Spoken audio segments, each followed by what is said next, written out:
11 ദിവസമായി നടന്ന ചർച്ചകൾക്കും അനിശ്ചിതത്വത്തിനും ഒടുവിൽ ഹൈക്കമാൻഡ് വി.ഡി. സതീശനെ മുഖ്യമന്ത്രിയായി പ്രഖ്യാപിച്ചിരിക്കുകയാണ്. സീനിയോറിറ്റി എല്ലാം മറികടന്ന് ജനങ്ങളുടെ വികാരവും കോൺഗ്രസ് പ്രവർത്തകരുടെ വികാരവും എല്ലാം മാനിച്ചുകൊണ്ടാണ് ഡൽഹിയിൽ നിന്നും പ്രഖ്യാപനമുണ്ടായത്. AICC ആസ്ഥാനത്ത് സംസ്ഥാനത്തിന്റെ ചുമതലയുള്ള ജനറൽ സെക്രട്ടറി ദീപാദാസ് മുൻഷിയാണ് കേരളത്തിന്റെ മുഖ്യമന്ത്രിയായി വി.ഡി. സതീശനെ പ്രഖ്യാപിച്ചത്. വി.ഡി. സതീശൻ തിങ്കളാഴ്ച സത്യപ്രതിജ്ഞ ചെയ്യുമെന്ന വാർത്തകളാണ് ഇപ്പോൾ പുറത്തേക്ക് വരുന്നത്. രാവിലെ 10 മണിക്ക് സെൻട്രൽ സ്റ്റേഡിയത്തിലാണ് സത്യപ്രതിജ്ഞാ ചടങ്ങുകൾ നടക്കുക.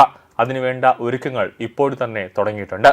ടീം UDFന് നന്ദി പറഞ്ഞുകൊണ്ടാണ് നിയുക്ത മുഖ്യമന്ത്രി വി.ഡി. സതീശന്റെ ആദ്യ പ്രതികരണം ഇപ്പോൾ വന്നിട്ടുള്ളത്. കോൺഗ്രസ് പാർട്ടി ഏൽപ്പിച്ച വലിയ ഉത്തരവാദിത്തമാണ് ഇതെന്നും മുഖ്യമന്ത്രി പദം ഒരു ദൈവ നിയോഗമായിട്ട് കാണുന്നുവെന്നും സതീശൻ പറയുകയാണ്. AICCക്കും രാഹുൽ ഗാന്ധിക്കും KC വേണുഗോപാലിനും രമേശ് ചെന്നിത്തലയ്ക്കും സതീശൻ നന്ദി പറഞ്ഞു. ചെന്നിത്തലയും KCയും തനിക്ക് ഏറ്റവും പ്രിയങ്കരനായ നേതാക്കളാണെന്നും പുതുകേരളം കെട്ടിപ്പടുക്കാൻ ടീം ഉണ്ടാകണമെന്നും അദ്ദേഹം കൂട്ടിച്ചേർത്തു. കേരള മുഖ്യമന്ത്രിയായി ഹൈക്കമാൻഡ് പ്രഖ്യാപിച്ചതിന് പിന്നാലെ മാധ്യമങ്ങളോട് സംസാരിക്കുകയായിരുന്നു വി.ഡി. സതീശൻ. തിരസ്കാരത്തിന്റെയും മാറ്റി നിർത്തലിന്റെയും കാലങ്ങൾ കടന്ന് 2001 പരവൂരിൽ നിന്ന് നിയമസഭാ അംഗമായ ഒരാളാണ് വി.ഡി. സതീശൻ.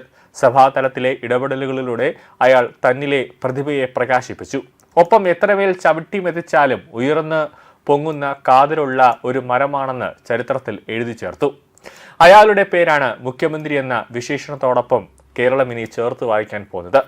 കടലിളകി വന്നാലും നിലപാടിൽ നിന്ന് കടുകിട പോലും പിന്നോട്ടില്ലാത്ത ഉറച്ച ശൈലിയാണ് വി.ഡി. സതീശന്റെ ആ ഒരു ശൈലി എന്ന് പറയുന്നത്.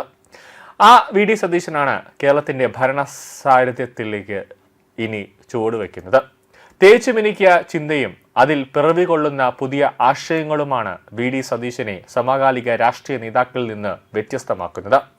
ആദ്യം തോൽപ്പിച്ച പരവൂരുകാർ പിന്നീട് അങ്ങോട്ടുള്ള കാലം അത് നൂറ്റാണ്ടുകാലം ചേർത്ത് പിടിച്ച വി.ഡി. സതീശൻ കൈവരിച്ച ഒരു ജനകീയ അടയാളമാണത്. മുഖ്യമന്ത്രിയായി തന്നെ തിരഞ്ഞെടുത്ത പാർട്ടിക്കും ജനങ്ങൾക്കും സഹപ്രവർത്തകർക്കും ഘടകകക്ഷികൾക്കും വി.ഡി. സതീശൻ നന്ദി അറിയിച്ചിരിക്കുകയാണ്.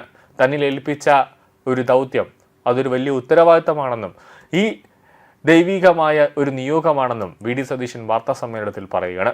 KC വേണുഗോപാൽ, രമേശ് ചെന്നിത്തല, KPCC അധ്യക്ഷൻ സണ്ണി ജോസഫ് തുടങ്ങിയവരുടെ പേരെടുത്ത് പറഞ്ഞായിരുന്നു വി.ഡി. സതീശൻ പ്രതികരണം അവസാനിപ്പിച്ചത്.